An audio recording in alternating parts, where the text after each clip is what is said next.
Today I'm going to be looking at the Lumix S9, Panasonic's latest entry into the compact camera market.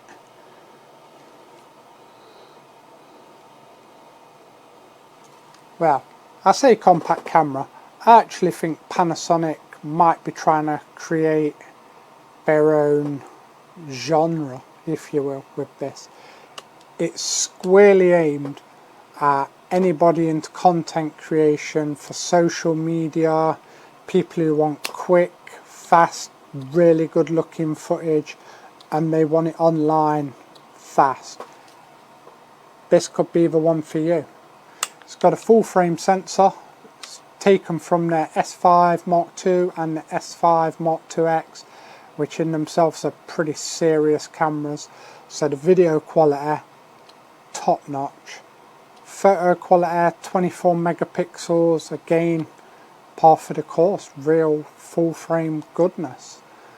What else have we got? We've got no EVF, which just goes to show they really are aiming this at the real modern like lifestyle, casual, social media type users. So we're going to go get it out in the field, take some pictures, see how we get on with it. Let's go. So we've came to the local park, try and test out the S9 for its typical use case. Got the IBIS on and the electronic stabilisation. This is a walk on uneven ground. Stabilisation seems to be doing a really good job. I'm going to be doing a mixture of photo and video, which is pretty much what the typical target audience for this camera will be using it for. Show you where we are. It's a really overcast day. It's not overexposed. Eye tracking works really well. Coming from a Sony, autofocus was one of my concerns. Lumix have absolutely nailed it. I'll turn the camera around, do a bit of a walk, see if there's any bobbing up and down. So far, stabilisation on this better than my Sony's. So that's typical walk, really uneven ground.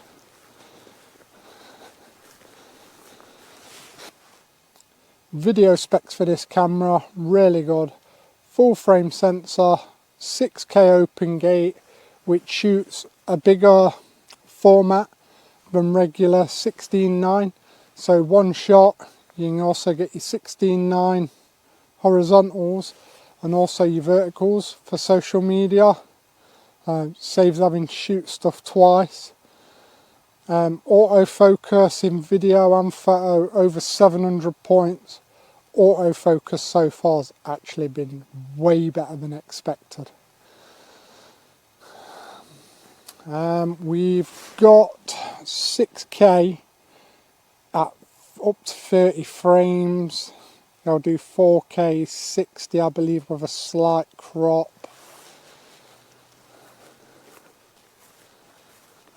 Just have a walk and talk. It's generally what this is going to be used for. And I don't, let me see if I can give you a look at the ground, but where we are is really uneven.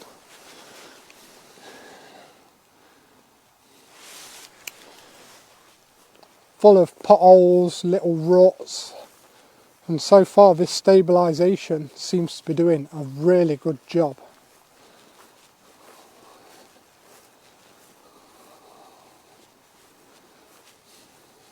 But we shall see. But yeah, really impressed. It's a tiny, tiny camera. I mean, this with this 18 to 40 lens, this really will fit in my pocket. So, for such a small camera to have the pro features of the S5 Mark II is really compelling, especially for social media content creators. This is a really powerful camera to have in my pocket. It looks very unassuming. You could pull this out and nobody would suspect. And it's capable of professional results. I am using an external mic here.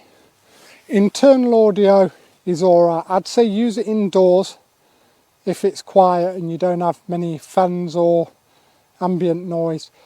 Don't know if I'd use it outside. I prefer my external audio. Makes it sound a bit better. Don't know what else to say on the video. Really impressive. Rolling shutter is really good as well, especially for no mechanical shutter. It's very surprising.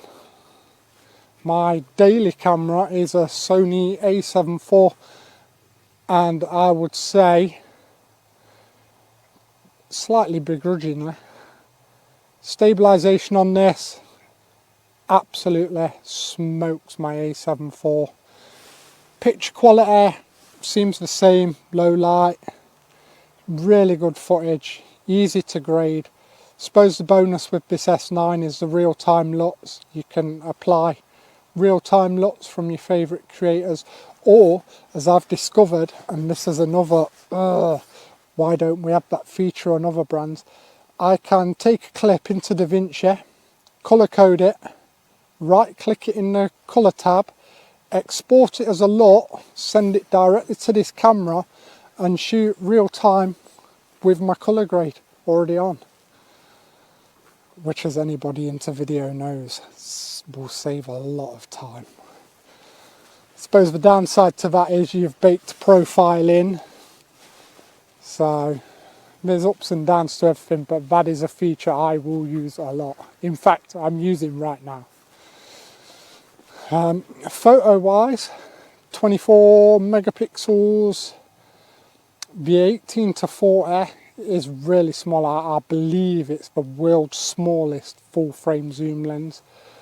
But another neat feature on the camera is it's got something called hybrid zoom, which basically crops into the sensor in camera, which I thought at first maybe a bit of a gimmick because I can crop in Photoshop or one of my editors.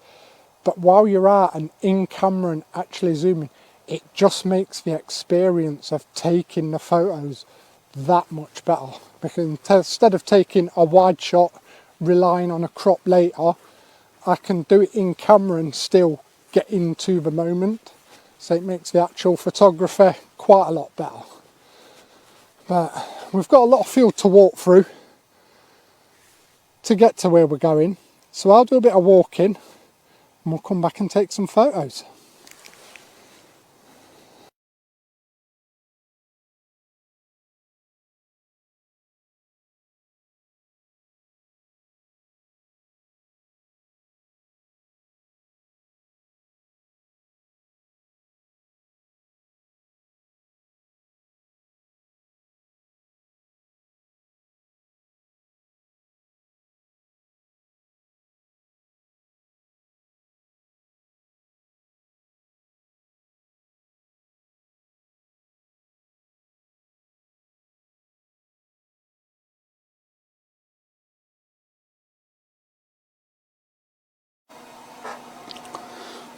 So, just got back from shooting the S9 in the local park.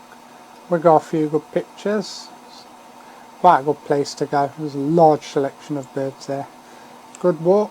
Really impressed with the camera. Stabilisation, top notch. Autofocus, generally top notch. Really impressed with that. I actually thought it'd be worse than it was. Image quality, great. Video quality, great. Video options, really good. I mean, 6K, open gate, what more do you want? What features? I suppose one thing I would add, and it is something I have already modified on the camera myself already, is I've put a little L-plate grip on, so you get an Arca Swiss mount on the bottom, and also it extends the grip, give you more of a grip. Actually a really good upgrade. Otherwise it is quite small for my big hands, but now It's absolutely perfect. I love this form factor. I'm going to use this camera all the time. It saves me lugging around my bigger mirrorless cameras. My lad does BMX racing. I normally take a much bigger camera and lens. With this little lens and the hybrid zoom, absolutely covered, and I can keep it in my pocket. It's hit the spot. For the market it was intended, I think this might be the one. It's really impressive. Thank you.